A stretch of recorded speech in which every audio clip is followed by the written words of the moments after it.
Shalom, berjumpa kembali di dalam program DIG, Depth Insight Growth bersama saya, Pendeta Edward Taliwongso. Program ini menyajikan diskusi dan kajian mendalam mengenai tokoh, tema, ataupun narasi tertentu di dalam Alkitab. Kita masih melanjutkan seri 7 jemaat Kitab Wahyu dan kita sudah tiba di jemaat Pergamus. Dalam sejarah kekristenan, gereja Kristen pernah berkompromi dengan pengaruh-pengaruh duniawi. Apa yang terjadi pada waktu itu dan apa dampaknya kepada pengajaran kekristenan serta bagaimana kita dapat mengambil pelajaran penting dari pengalaman gereja di masa yang lalu. Saya mengajak sahabat-sahabat sekalian untuk bergabung bersama dengan kami dan saudara yang menyaksikan program ini lewat Facebook atau YouTube, disilakan untuk menuliskan komentar yang positif sehubungan dengan pertanyaan yang kita angkat, topik yang kita angkat pada kesempatan ini. Dan untuk membahas pelajaran kita, kami telah mengundang seorang narasumber. Narasumber kita adalah hamba Tuhan Pendeta Glady Meo, Master of Arts in Religion, telah menikah dengan Ibu Valentine Rangingisan, dan keluarga hamba Tuhan ini diberkati dengan seorang anak, yaitu Diva Abriel. Beliau telah menamatkan pendidikan S1 pada tahun 2006 dari Universitas Kelabat, dan pada tahun 2020 menamatkan pendidikan masternya dari Adventist International Institute of Advanced Studies, Filipina. Telah melayani dari tahun 2006 sampai tahun 2023. Sekarang ini melayani sebagai gembala jemaat di Jemaat Jalan Diponegoro, Daerah Conference Manado, dan Provinsi Maluku Utara. Dengan latar belakang pendidikan dan juga pengalaman dari hamba Tuhan ini akan sangat menolong saudara dan saya untuk mendalami topik yang sangat penting ini. Oleh karena itu mari kita sapa narasumber kita. Apa kabar Pendeta Meo? Baik-baik. Ya, terima kasih Pendeta. Boleh meluangkan waktu untuk datang melayani bersama dengan kami di Cornelius Media. Dan sahabat-sahabat di rumah tetaplah bersama dengan kami karena setelah yang satu ini kita akan kembali bersama dengan narasumber kita Pendeta Glady Meo tetap di program DIG, Depth Insight Growth. Diskusi dan kajian mendalam mengenai tokoh, tema, atau cerita tertentu di dalam Alkitab. Memberikan motivasi dan bimbingan untuk menggunakan metode yang tepat dalam membaca Alkitab. Selalu saksikan program Depth Insight Growth setiap hari Jumat pukul 19 waktu Indonesia Tengah di YouTube channel Cornelius Media, Bridge to the Truth. Kembali lagi bersama dengan kami di dalam program DIG, Depth Insight Growth, di mana kita mempelajari Alkitab secara mendalam untuk memperluas wawasan dan mengharapkan terjadi pertumbuhan kerohanian. Sebelum kita membaca kitab suci, mari kita tunduk kepala dan kita berdoa. Tuhan kami, Allah yang maha baik, sekali lagi kami datang ke hadapan hadirat-Mu, rindu untuk menerima penerangan ketika kami akan membaca, mempelajari firman-Mu. Urapan Tuhan secara khusus kiranya boleh menjadi hamba Tuhan Pendeta Glady Meo yang akan menolong di dalam pembelajaran kami pada kesempatan ini. Di dalam nama Yesus kami sudah berdoa. Amin. Amin. Saya mengajak sahabat-sahabat di rumah, mari kita bergabung untuk membaca ayat kitab suci yang akan menjadi landasan dari diskusi kita, yaitu Wahyu pasal 2 ayatnya yang ke-17. Wahyu pasal 2 ayatnya yang ke-17. Siapa bertelinga, hendaklah ia mendengarkan apa yang dikatakan Roh kepada jemaat-jemaat. Barang siapa menang, kepadanya akan kuberikan mana yang tersembunyi, dan aku akan mengaruniakan kepadanya batu putih, yang di atasnya tertulis nama baru, yang tidak diketahui oleh siapapun, selain oleh yang menerimanya. Demikianlah kita sudah membaca ayat yang menjadi landasan diskusi kita, dan mari kita langsung kepada narasumber kita, Pendeta Glady Meo. Baik Pendeta, kita sekarang sudah tiba di Jemaat Pergamus. Nah sebelum mungkin kita akan masuk kepada jemaat ini dalam nubuatan, lalu kemudian apa maknanya, lalu aplikasi, tapi sebelumnya kita akan melihat dulu latar belakang, ya, informasi geografis dan sejarah dari Pergamus ini. Kira-kira Pendeta boleh jelaskan di mana letaknya, seberapa signifikan Pergamus ini secara ekonomi, politik, agama, dan informasi yang lain. Bagaimana Pendeta? Oke, baik, terima kasih. Memang belajar tentang jemaat Pergamus yang ada di dalam buku Wahyu ini sangat menarik. Ya. Kalau dewasa ini, kota Pergamus itu ada di bagian negara Turki Ya. yang bernama Bergama. Ya. Tetapi pada zaman Romawi kuno, kota ini disebut sebagai Misia. Misia di mana kota Pergamus terletak 16 mil jauhnya dari Laut Aegean. Yang paling menarik dari kota Pergamus ini adalah baik dari sisi barat kota Pergamus ini diairi oleh sungai Selinus. Kemudian di sisi timur ada sungai Ketios. Ini bisa dibayangkan waktu membaca cerita tentang Pergamus, gambaran tentang Taman Eden. Hampir setiap sudut kiri kanan, timur barat, utara selatan ada air yang mengalir.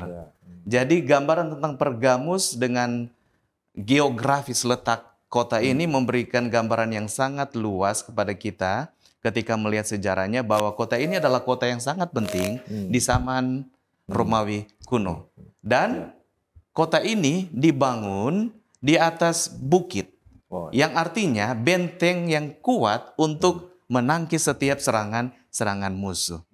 Jadi kerajaan Pergamus ini sangat penting pada zaman Romawi kuno. Saking pentingnya kerajaan ini pada zaman Romawi kuno, maka untuk menghormati pemimpin mereka, kaisar mereka, maka mereka membuat patung untuk menghormati kaisar mereka, Kaisar Agustus yang ada pada saat itu. Dan gambaran ini barangkali kalau kita flashback kembali ke belakang, saking menghormati raja pada zaman Perjanjian Lama, ada Raja Nebukadnezar membangun patung di Lembah Dura. Dan pada zaman Pergamus ini, Kaisar Agustus untuk menghormati kepemimpinannya dibangunlah patung untuk menghormati kaisar. Dan pada zaman Romawi kuno, kota Pergamus yang pertama-tama mendirikan kuil bagi Kaisar Agustus.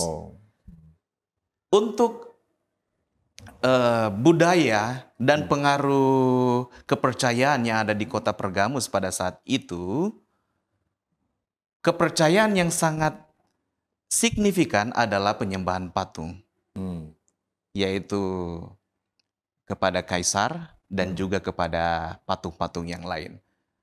Saking sangat pentingnya penyembahan patung ini, akibatnya banyak monumen-monumen religius yang bermunculan pada zaman Romawi kuno, khususnya untuk kota Pergamus. Di antaranya ada Altar of Zeus.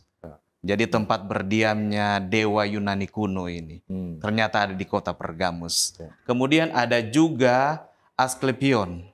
Ini disebut sebagai dewa penyembuh. Dan tempatnya ada di kota Pergamus.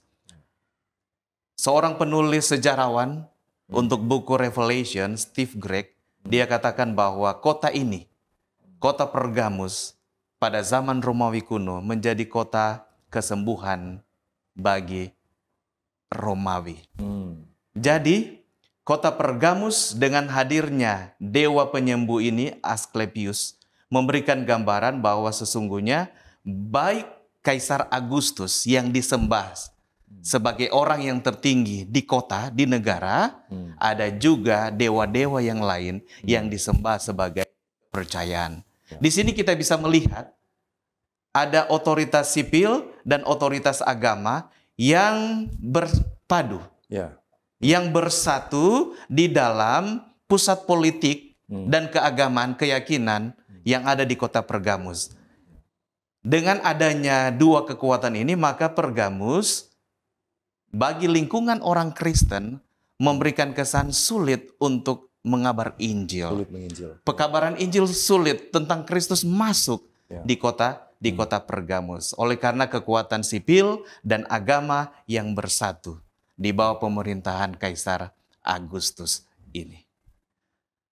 Baik, terima kasih Pendeta. Pendeta sudah ungkapkan tadi kepada kita secara geografisnya, lalu kemudian seberapa signifikan ini secara ekonomi, politik, dan juga tadi disebutkan tentang dewa-dewa yang disembah di kota Pergamus. Ada Zeus, tapi yang menonjol adalah Asklepius tadi ya, dan juga penyembahan kepada kaisar ya, yang tadi sudah sebutkan, dan latar belakang ini menolong saudara dan saya untuk mengerti tantangan-tantangan yang dihadapi oleh orang-orang Kristen pada waktu itu, teristimewa ketika mereka mau menginjil. Nah, apakah kira-kira ada lagi fakta-fakta menarik lainnya yang pendeta juga mau sampaikan sehubungan dengan kota Pergamus yang mungkin pendeta ingin tambahkan kalau masih ada?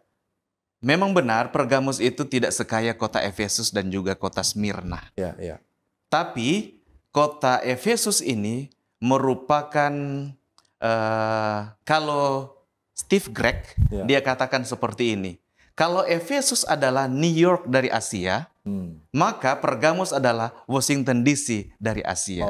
Yang artinya kalau Efesus kota terbesar, Pergamus adalah ibu kota yang ada di Romawi kuno. Dengan kata lain pusat pemerintahan ya? Iya, pusat benar sekali. Dan oleh karena kota Efesus adalah ibu kota Romawi kuno pada zaman itu, maka ada library yang sangat besar dibangun.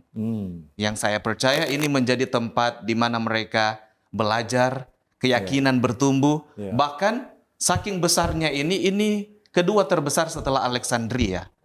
Ada sekitar 2.000 perkamen atau eksemplar tulisan-tulisan lebih banyak kepaganisme yang ada di library ini. Jadi gambaran tentang perpustakaan terbesar sesudah Alexandria memberikan kesan bahwa kota Pergamus adalah kota yang penting, baik dari sisi pengetahuan, baik dari sisi seni, banyak dewa sesuai keyakinan mereka, dan juga dari sisi pengetahuan tentang kerajaan raja, penyembahan kepada kaisar. Dengan kata lain bisa kita katakan bahwa ini adalah kota metropolis ya. Oleh karena sudah sangat beradab, pengetahuan kesenian berkembang dengan baik, pengetahuan manusia tentang agama, kepercayaan mereka juga berkembang dengan baik, dan tadi pendeta sempat singgung bahwa dewa penyembuhan ya. Banyak mungkin orang yang datang ke Pergamus untuk memperoleh penyembuhan. Ini sangat luar biasa. Ini fakta-fakta ini akan sangat menolong saudara dan saya untuk lebih memahami ketika kita membaca bagaimana Yesus mengunjungi jemaat Pergamus dan kemudian tantangan-tantangan yang mereka hadapi di jemaat ini. Luar biasa. Dan bolehkah pendeta ulangi tadi, jadi lokasi modern sekarang dari kota Pergamus adalah di negara Turki ya, di negara Turki ya, Asia Kecil zaman sekarang. Luar biasa. Ini informasi pendahuluan ini akan sangat menolong saudara dan saya untuk masuk lebih dalam. Namun sebelum kita lanjut pendeta, kita akan mendengarkan dulu pesan-pesan rohani berikut ini. Oleh karena itu, tetaplah bersama dengan kami.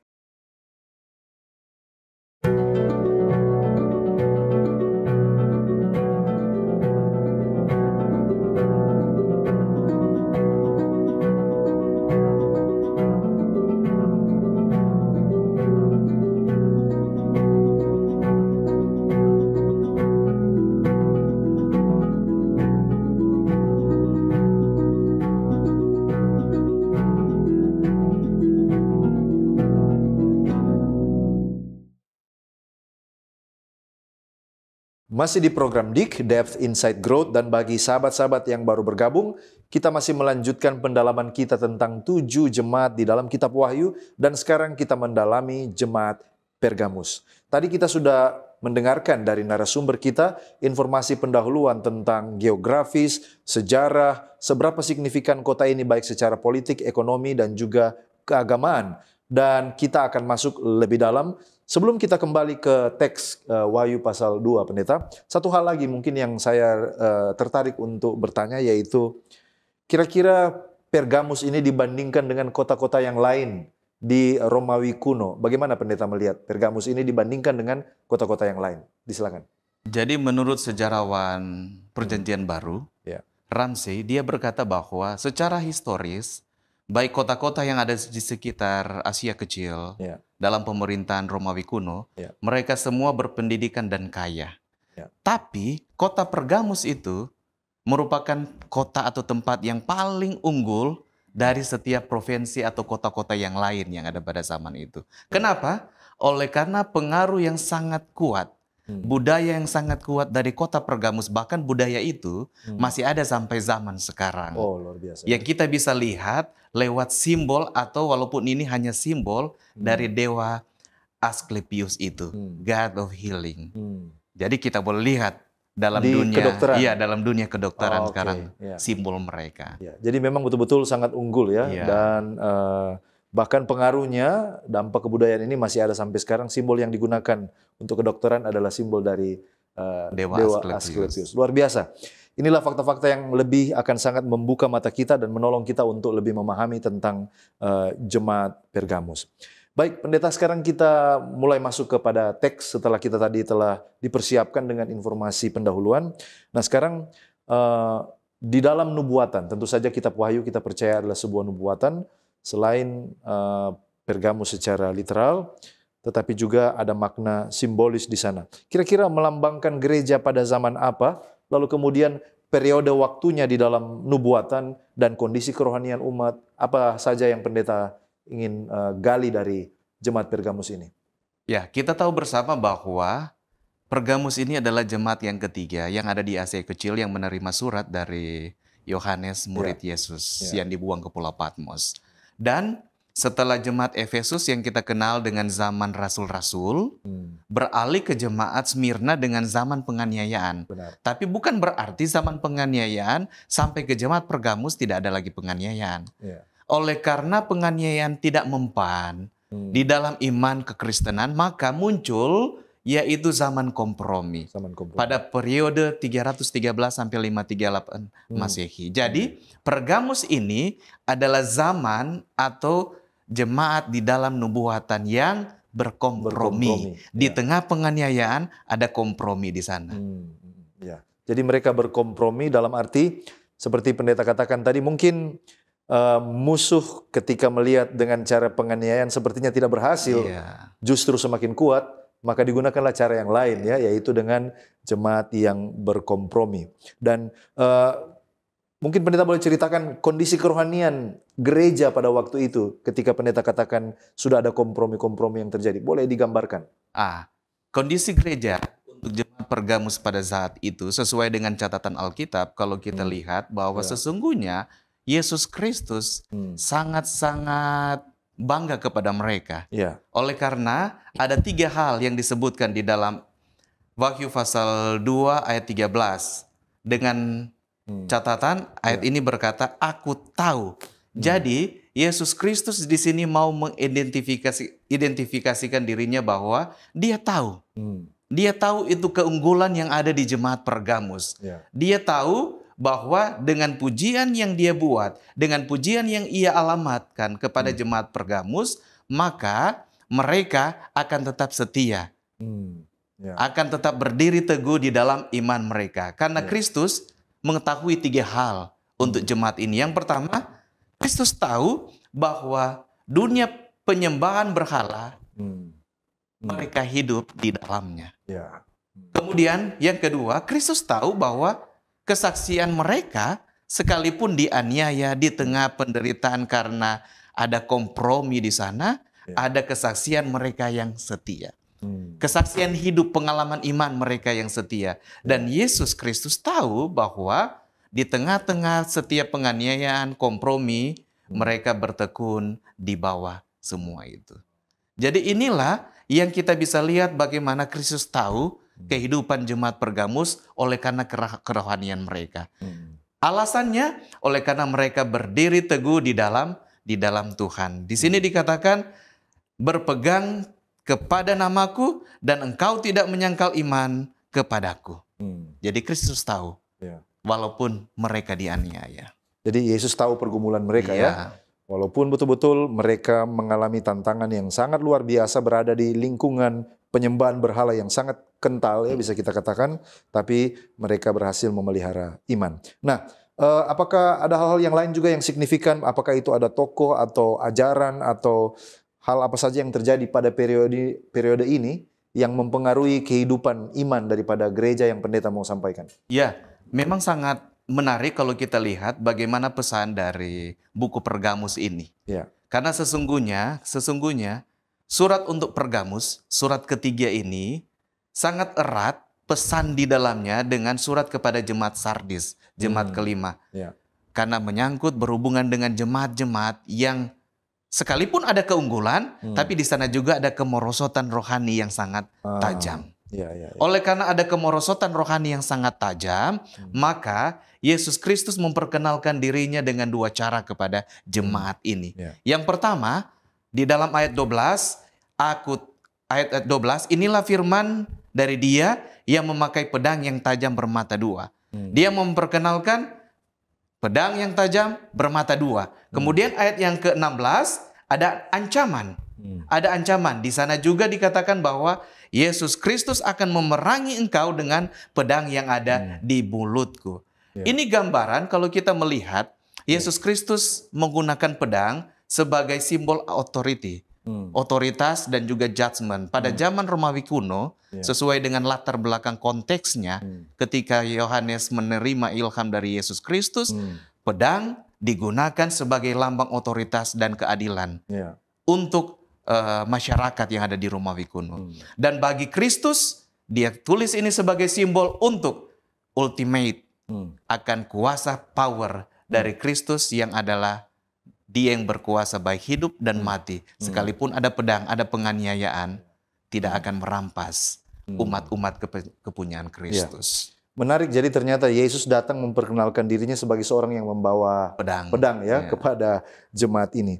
Jadi ada kesalahan rupanya yang ditegur oleh Yesus dari jemaat ini. Seperti yang pendeta sampaikan, ada pujian, ada juga hukuman yang mengancam ya. Benar sekali. Bagaimana, apakah mungkin ada nasihat khusus yang Yesus berikan atau teguran lah bisa kita katakan yang Yesus berikan kepada jemaat Pergamus yang menjadi catatan kita? Oke. Kalau kita lihat catatan ini, Yesus mengetahui 3 hal tadi yang sudah saya sebutkan, bahwa sesungguhnya di mana mereka tinggal, seharusnya kalau kita lihat catatan sejarah sehubungan dengan orang-orang pengikut Kristus, mereka tidak pernah tinggal menetap di suatu tempat. Ya, kalau kita lihat bagaimana panggilan perintah amanat agung bukan lagi sentripetal, tetapi sentrifugal, menyebar. Tetapi di sini dicerita tentang jemaat Pergamus, aku tahu, Yesus tahu di mana engkau tinggal, oleh karena mereka telah tinggal permanen di sini. Bukan lagi mereka tinggal hanya untuk sementara.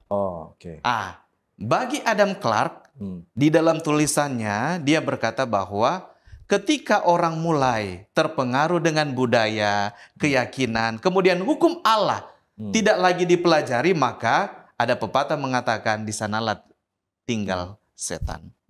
Di sanalah berdiam setan. Itulah sebabnya ayat 12, aku tahu di mana engkau diam, yaitu di sana di tempat takhta iblis. Lewat bukti arkeologi, kita menemukan bahwa kenapa orang-orang Kristen tinggal di Pergamus, oleh karena mereka menemukan di sana keindahan seni. Mereka menemukan di sana mahalnya kehidupan ini. Dan mereka menemukan di sana keamanan lewat struktur bangunan, benteng kota. Sudah dilindungi oleh benteng yang kuat, ada dewa-dewa di sana, ada perlindungan dari kaisar juga. Jadi dengan demikian memberikan gambaran kepada mereka bahwa inilah tempat yang aman untuk mereka tinggal. Tapi di sini mereka tidak lihat bagaimana penyertaan Tuhan. Rasa syukur sebenarnya bukan karena memiliki kemuliaan ini, tapi sebenarnya dalam perlindungan Tuhan. Itulah sebabnya Yesus Kristus berkata bahwa kamu memegang kuat namaku dan kamu tidak menyangkal aku. Memang benar, oleh karena mereka tinggal di tempat kediaman iblis. Jadi sekalipun mereka tinggal di tempat kediaman iblis, ada satu kata di sana, kamu tidak menyangkal aku. Ini adalah pujian bagi mereka yang setia, tidak menyangkal Tuhan Yesus, tidak menyangkal Dia di tengah penganiayaan, tidak menyangkal Dia di tengah-tengah penyembahan berhala. Namun ada hal yang Tuhan mau ingatkan kepada anggota-anggota jemaat Pergamus, bahwa sesungguhnya hidupmu harus seperti Antipas. Antipas karena dia disebutkan oleh Kristus, diperkenalkan sebagai saksi yang setia, menjadi saksiku, bahkan karena dia saksi yang setia menjadi saksi bagiku, dia rela dibunuh. Ya. Karena keyakinan yang dia miliki. Ya. Catatan dari Mounce mau memberikan bahwa Antipas ini mati oleh karena dipanggang dalam sebuah benteng. Jadi rupa dipersembahkan. Ya. Jadi dia mati di sana pada pemerintahan Kaisar Domitianus. Nah, ketika Yesus Kristus memberikan contoh Antipas, dia mau mengangkat bahwa sosok Antipas dan juga ada pengikut-pengikut Antipas, mereka tetap setia di tengah pencobaan penganiayaan. Bahkan di selama masa martir, orang-orang saksi yang setia ini mempertahankan kebenaran. Pada zaman Pergamus, ada para martir yang ditulis oleh Eusebius, seperti Karpus, Papirus, dan juga Agatonike. Jadi ini contoh 3 martir yang mati pada zaman Pergamus. Namun dengan kata lain, Tuhan tahu di mana mereka tinggal, di takhta iblis, tempat kediaman iblis. Tapi Tuhan tidak membiarkan mereka di sana. Tuhan tidak menyuruh mereka, engkau tinggal di takhta iblis, keluar. Tidak. Tetapi Kristus hanya menyuruh mereka, ingat, saya memperkenalkan diri dengan pedang, kamu ada di takhta iblis, satu hal, bertobat. Luar biasa panggilan dari Allah ini kepada mereka yang tinggal di Pergamus.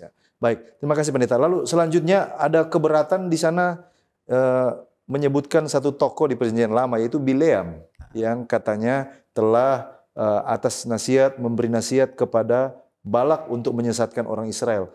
Kenapa ini? Sepertinya Yesus memberikan nasihat dengan mengutip tokoh di Perjanjian Lama, ya. Apakah mungkin ada kemiripan situasi yang terjadi sehingga digunakan Bileam di Perjanjian Lama untuk menegur jemaat Pergamus? Bagaimana Pendeta melihat hal ini? Oke, baik.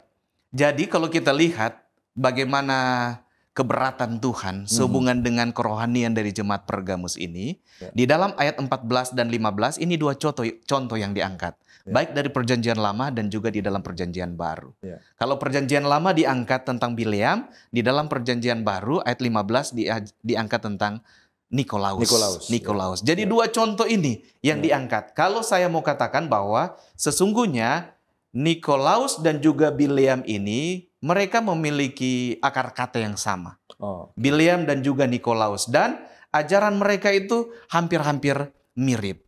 Bileam dan Nikolaus. Karena kehidupan baik ajaran Bileam dan Nikolaus ini, mereka mau menaklukkan orang-orang pada ajaran sesat dan beracun. Karena kalau kata Nikolaus berarti dia yang Nikan mengalahkan, kemudian Laus orang-orang bangsa banyak.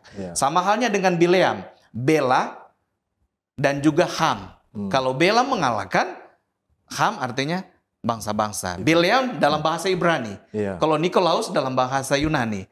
Jadi kedua nama ini kalau disandingkan memiliki arti dan tujuan yang sama, yaitu menggambarkan guru yang jahat. Guru yang jahat untuk menaklukkan mereka orang-orang kepada ajaran-ajaran yang jahat, mengabaikan perilaku yang baik dan menyembah berhala. Contoh Bileam. Kita tidak akan lihat salah satu contoh yang sangat menonjol bagi Bileam, yaitu ketamakan. Tetapi contoh yang dicatat di dalam ayat 14 ini, ajaran tentang Bileam sesungguhnya bukan ketamakan. Kalau kita baca cerita di dalam buku Bilangan, setelah dia diperintahkan oleh Balak kan untuk mengutuk bangsa Israel, bukannya kutuk yang didapat tapi berkat. Kemudian Balak marah, dia pulang. Ini catatan saya dapat lewat Robert Osborne. Jadi waktu dia pulang, dia mulai merenung.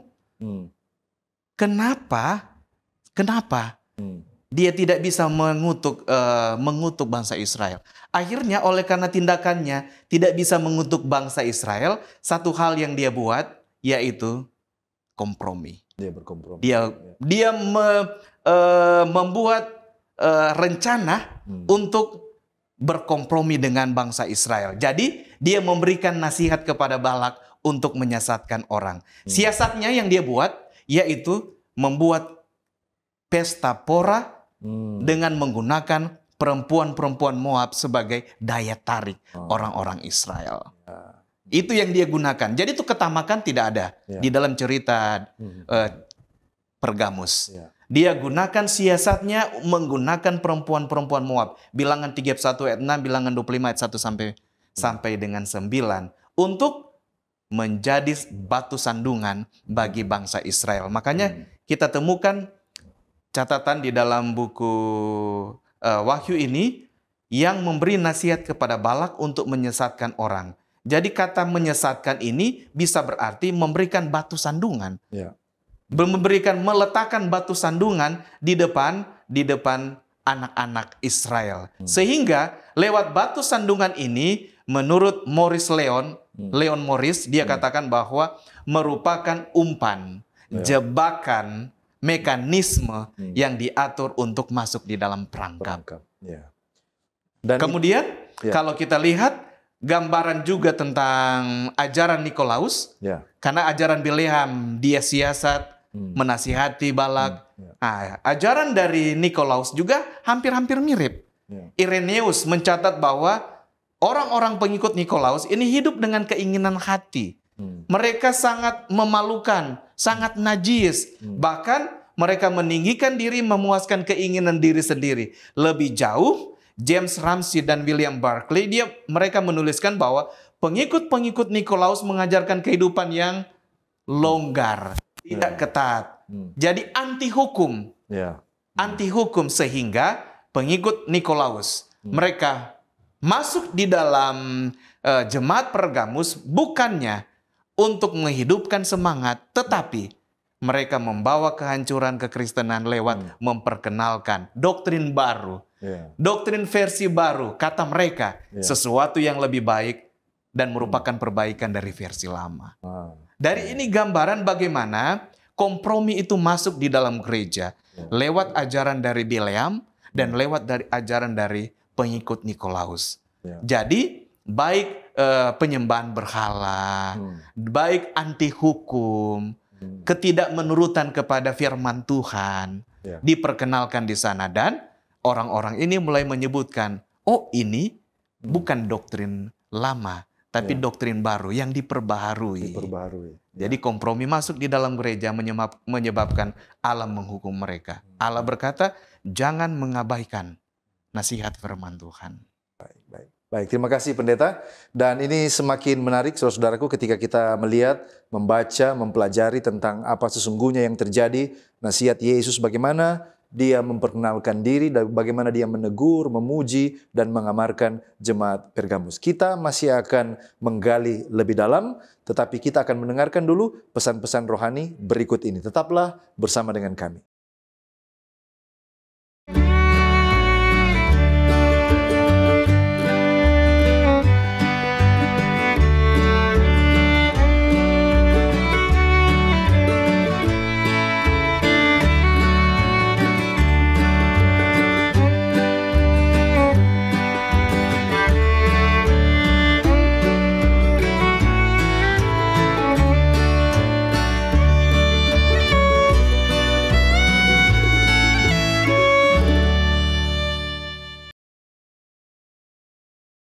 Kita masih di program DIK, Depth Insight Growth, bersama dengan narasumber kita, hamba Tuhan Pendeta Glady Meo. Dan tadi kita sudah mendengarkan bagaimana perjumpaan Yesus dengan jemaat ini, bagaimana dia datang, memuji, dan juga ada keberatan-keberatan yang dia sampaikan tentang ajaran-ajaran, kompromi-kompromi yang telah terjadi di dalam jemaat. Dan mari kita kembali kepada narasumber kita.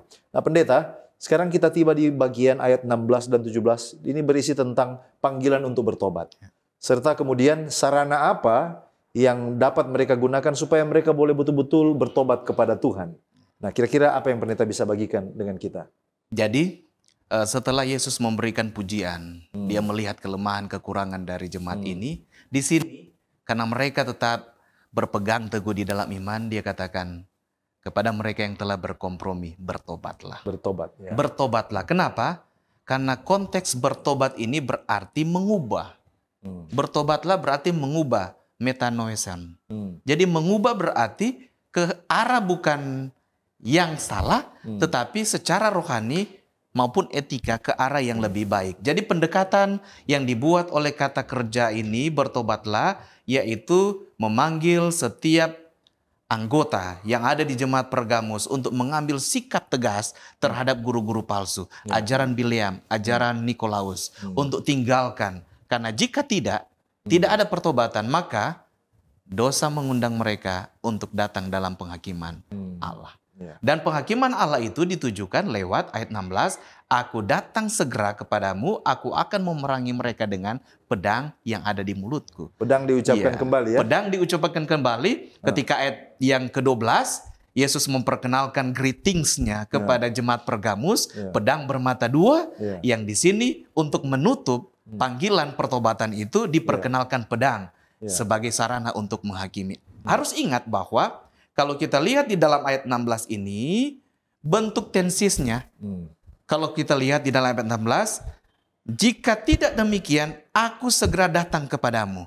Aku segera datang kepadamu, ada tambahan kata segera. Jadi dari present tense itu ada tambahan aku segera datang. Berarti tindakan itu akan terjadi. Yang menekankan dekatnya penghakiman kalau tidak bertobat.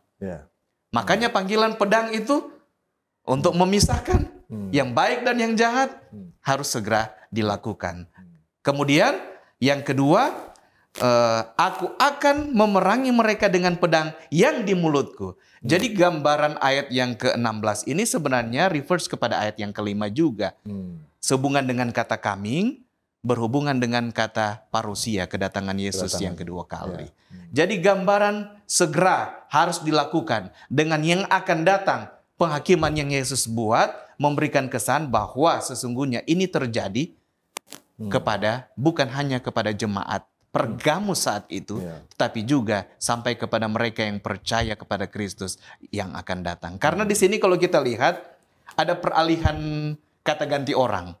Kepadamu, kata ganti yang kedua, kemudian kepada mereka. Kata ganti orang yang ketiga kan. Jadi kepadamu menjadi kata ganti untuk jemaat, gereja, dan kepada mereka, kepada pembuat kejahatan. Ada penghakiman yang akan ditujukan kepada mereka. Kedatangannya adalah untuk seluruh gereja, tetapi murka Allah ditujukan kepada para bidah, para pengikut ajaran yang sesat. Jadi Tuhan tidak pernah tidak serius dengan dosa. Apa sarana yang digunakan oleh Tuhan untuk memerangi kejahatan? Yaitu penghakiman Allah. Pedang Allah adalah penghakiman untuk mereka yang berdosa. Pedang yang keluar dari mulut Allah. Firman Tuhan. Bahkan kalau kita baca dalam Ibrani 4 ayat 12. Kalau di buku Wahyu diperkenalkan dengan pedang bermata dua. Ibrani 4 ayat 12. Firman Tuhan lebih tajam dari pedang bermata dua manapun. Jadi kita bersyukur bahwa Yesus Kristus memperkenalkan diri dan sarananya untuk kita supaya kita hidup lebih baik. Bahkan dalam panggilannya, dia berkata siapa bertelinga, hendaklah ia mendengar. Untuk menyoroti setiap kebenaran yang sejati yang dimiliki oleh umat-umat Kristen yang percaya dia. Dan juga tentang prinsip-prinsip yang agung yang harus dipertahankan, serta janji-janji kemenangan. Hanya kepada mereka yang menang. Hanya kepada mereka yang menang. Siapa bertelinga, hendaklah ia mendengar. Kenapa? Oleh karena ada 3 janji kepada mereka yang menang di sana. Ada mana yang tersembunyi, disiapkan untuk mereka yang menang. Kemudian yang kedua, ada batu putih yang di atasnya ada nama baru. Kita bersyukur karena ini adalah janji yang diberikan oleh Allah. Ada nama baru untuk saudara dan juga saya, untuk kita semua. Ada nama baru yang disiapkan oleh Allah. Seperti halnya kalau kita lihat di dalam cerita Perjanjian Lama, nama baru ini adalah mengubah hidup seseorang dari perbuatan lama ke kehidupan yang baru. Seperti Yakub kan, dari seorang penipu dia menjadi seorang pemenang Israel. Ada juga Yesus Kristus sebagai Immanuel yang selalu beserta kita. Bahkan ada yang masih menjadi kepercayaan dunia Kristen saat ini. Simon ke Simon Petrus. Ya. Batu karang. Ini adalah janji yang Yesus berikan kepada mereka yang menang. Ya. Baik, terima kasih pendeta. Dan sekarang kita tiba kepada bagian aplikasi. Kira-kira apakah ada hal-hal yang bisa kita pelajari dari kelebihan jemaat ini? Bagaimana kita menirunya? Dan ada hal-hal yang harus kita awas, berhati-hati supaya kita tidak jatuh kepada lubang yang sama kira-kira. Belajar sebagai gereja modern berkaca dari apa yang terjadi di jemaat Pergamus. Kira-kira apa yang pendeta boleh bagikan? Satu hal yang pasti, lewat peristiwa catatan sejarah dari jemaat Pergamus, saya mau ambil kata ini, hold fast, berpegang teguh. Berpegang teguh. Jadi hold fast menyangkut komitmen. Jadi harus ada komitmen di sana. Ketika Yesus berkata, aku tahu di mana engkau tinggal. Kalau orang tua punya anak yang bersekolah, kan? Kemudian kita tahu bahwa dia tidak bersekolah dengan baik, apa yang harus kita lakukan? Pasti kita akan memindahkan dia. Of course, sebagai orang tua, tidak mungkin kita akan membiarkan dia bersekolah di tempat yang sama. Di sini Yesus berkata kepada jemaat Pergamus, bukan pindah, kan? Tetapi Yesus ada di sana memanggil jemaat itu untuk hold fast, berpegang teguh. Tapi berpegang teguh itu bukan cuma berpegang teguh, tetapi harus dibarengi dengan komitmen. Mudah bagi kita, setiap manusia, untuk mengulangi kesalahan yang sama. Tetapi sulit bagi kita untuk konsisten dalam komitmen. Itulah sebabnya ini menjadi tantangan. Tantangan seperti halnya jemaat Pergamus menghadapi pujian dan juga ancaman, condemnation dari Allah. Di sini juga kita temukan bahwa dengan jaminan siapa bertelinga hendaklah ia mendengar, maka ada sesuatu yang baru. The gift of prophecy, halaman 83 berkata bahwa lewat kemenangan bagi jemaat Pergamus, bagi kita saat ini, nama yang baru dan perjumpaan pribadi dengan Yesus akan menjadi milik kita. Lewat kemenangan yang kita miliki di dalam Tuhan, maka kita akan tinggal bersama dengan Tuhan di dalam kerajaan sorga. Pengharapan setiap orang yang merindukan kedatangan Kristus yang kedua kali, bahwa sesungguhnya roh Allah yang tinggal di jemaat Pergamus adalah roh sama yang tinggal bersama dengan kita untuk membawa kita selalu kepada kemenangan. Baik, terima kasih pendeta. Kita juga belum terangkat dari dunia ini, kita masih berada di dunia ini, tetapi belajar dari jemaat Pergamus adalah hold fast, berpegang teguh kepada kebenaran, kepada janji Tuhan bahwa Dia akan datang dan Dia akan mendatangkan penghakiman. Itulah kira-kira yang bisa kita pelajari secara aplikasi dari jemaat Pergamus. Sungguh sangat menarik diskusi dan pendalaman kita pada kesempatan ini, dan saya percaya kita semua sangat terberkati lewat program ini, diskusi ini. Namun karena waktu kita yang terbatas, kita tiba kepada rangkuman pembahasan. Pendeta, sebagai closing statement atau kesimpulan dari semua yang kita diskusikan, yang dapat pendeta sampaikan kepada sahabat-sahabat sekalian, disilakan. Saya mau katakan bahwa firman Tuhan harus tetap menjadi nomor satu di dalam hidup kita. Filipi 2 ayat 16. Firman Tuhan di atas segala-galanya. Kemudian yang kedua, kita harus mengambil langkah selain percaya kepada firman Tuhan, karena yang menulis firman Tuhan ini adalah Allah. Kalau kita mengakui Allah di sorga dengan kita tidak perlu khawatir. Matius 10, kalau kita tidak mengakui, kita tidak akan mengakui kita. Pergamus adalah gambaran dari gereja yang berpacaran di dunia dengan segala macam pengaruh lingkungan. Namun pengajaran yang salah mengarahkan mereka kepada kebinasaan. Tetapi pengajaran yang benar, iman yang kuat membawa mereka kepada keselamatan. Kita pun harus demikian. Yang kedua, Allah, ingat, Allah memandang kompromi itu sebagai hal yang serius. Dan ini adalah fakta yang dipelajari oleh gereja-gereja kita. Tidak harus ada kompromi di dalam gereja. Jangan sampai ada kompromi di gereja-gereja Kristen akhir zaman ini. Jangan sampai. Dan yang ketiga, menyangkut tentang kata ketekunan. Di tengah-tengah, kalaupun ada kompromi di dalam gereja, ingat, kalaupun ada kompromi di dalam gereja, kita harus tetap tekun. Kita harus tetap tekun, karena Allah tidak menyuruh kita untuk keluar dari gereja. Sekalipun kita tinggal bersama dengan kompromi, ada Allah di sana. Dia menolong kita, bahkan Dia membebaskan kita. Dengan jaminan mereka yang menang ada nama yang baru, batu putih serta nama yang baru. Amin. Baik, terima kasih pendeta. Bolehkah pendeta tutup diskusi kita dalam doa dan juga doakan sahabat-sahabat di rumah yang belajar melalui program ini. Oke, mari kita berdoa. Terpujilah Tuhan Allah di sorga untuk berkat yang Kau berikan bagi kami mendiskusikan pelajaran yang indah dari catatan firman-Mu yang kami percaya akan mampu mengilhami kami untuk memetik pelajaran yang bagus, pelajaran yang sangat bermanfaat lewat pengalaman rohani Jemaat Pergamus untuk kami hidupkan dan kami ikuti pengalaman rohani ini menjadi pelajaran indah untuk kami berdiri teguh di dalam iman pengharapan yang kami miliki di dalam Yesus.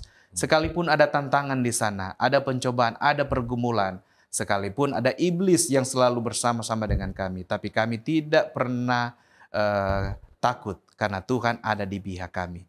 Tuhan ada menolong kami dan Tuhan ada untuk membebaskan kami dan memberikan kami kemenangan. Terima kasih karena Tuhan akan terus menyertai setiap orang yang telah mendengarkan pekabaran firman Tuhan, setiap orang yang tersentuh hatinya, sehingga lewat pekabaran firman ini akan menjadi berkat untuk kami semua yang telah membaca dan mendengarkan akan sabda-Mu. Karena kami berdoa hanya di dalam nama Tuhan Yesus yang adalah Tuhan dan Juru Selamat kami yang hidup. Amin. Amin. Terima kasih. Puji Tuhan untuk pembahasan topik yang sangat menarik pada kesempatan ini dan saya mengucapkan terima kasih kepada narasumber kita, Pendeta Glady Mewo. Terima kasih Pendeta sudah membagikan berkat rohani bagi kita semua dan Tuhan Yesus kiranya memberkati Pendeta dalam pelayanan bersama dengan keluarga. Terima kasih juga kepada sahabat-sahabat di rumah yang tetap setia bersama dengan kami sampai saat ini. Dan kalau saudara diberkati lewat tayangan ini, kiranya saudara juga boleh membagikan link tayangan ini kepada orang-orang yang terkasih. Dan juga sahabat Hope Channel Indonesia yang terus mengikuti program dari Cornelius Media, biarlah kita mencintai firman Tuhan dan kita bertumbuh bersama-sama. Jikalau saudara telah diberkati, berkenan untuk follow, like, atau subscribe akun media sosial kami dan bagikan link tayangan ini kepada orang-orang terkasih. Sahabat-sahabat di rumah, demikianlah perjumpaan kita. Kita akan jumpa kembali pada episode yang mendatang. Saya Pendeta Edward Taliwongso dan kru yang bertugas undur diri. Shalom.